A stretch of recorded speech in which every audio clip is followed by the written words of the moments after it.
Voici une photo d'aurore boréale prise dans le nord de la Suède. Vas-y, je t'écoute. Et pourquoi il y a des aurores boréales dans le ciel? Ah oui, c'est une très bonne question. Eh ben, on a une excellente vidéo qui va répondre clairement à ta question.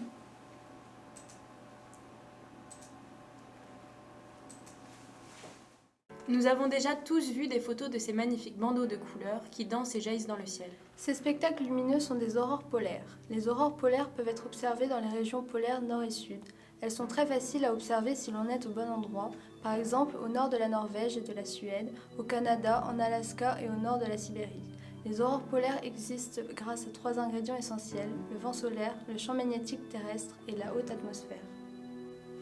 Ces magnifiques spectacles colorés sont le résultat de l'interaction des électrons du vent solaire avec les couches de la haute atmosphère terrestre. Reprenons du début. Le Soleil éjecte en permanence des électrons et des ions vers la Terre.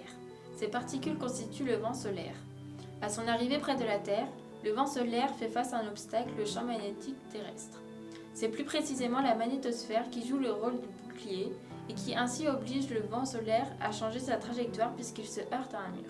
Cependant, quelques particules arrivent à pénétrer dans la magnétosphère. Une fois rentrées, elles se dirigent vers les cornets polaires, mais sont repoussées par le champ magnétique près de la Terre et repartent ainsi dans ce qu'on appelle la queue de la magnétosphère. Les particules circulent jusqu'au manteau, puis rejoignent la couche de courant. De là, elles se dirigent vers la Terre, où elles atteignent les 2 régions aurorales de notre planète.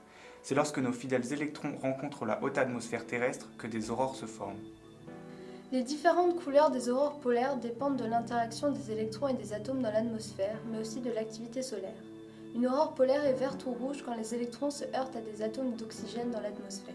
L'atmosphère comporte aussi des atomes d'azote qui provoquent des aurores d'une couleur bleue nuancée de mauve et de violet, s'ils sont heurtés par des électrons avec une énergie plus forte.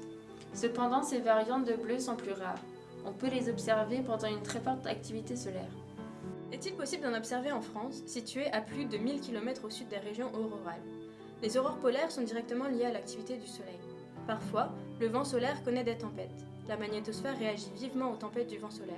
Cela peut se produire une trentaine de fois par an. Pendant quelques jours, elle est alors comprimée, tendue, déformée, et le champ magnétique est fortement perturbé.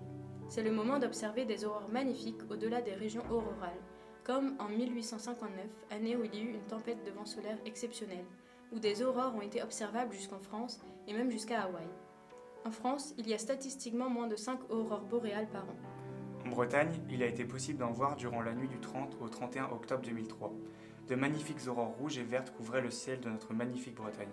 Cet événement n'arrive qu'une fois tous les 50 ans. Savez-vous que la Terre n'est pas la seule planète à accueillir ces incroyables aurores?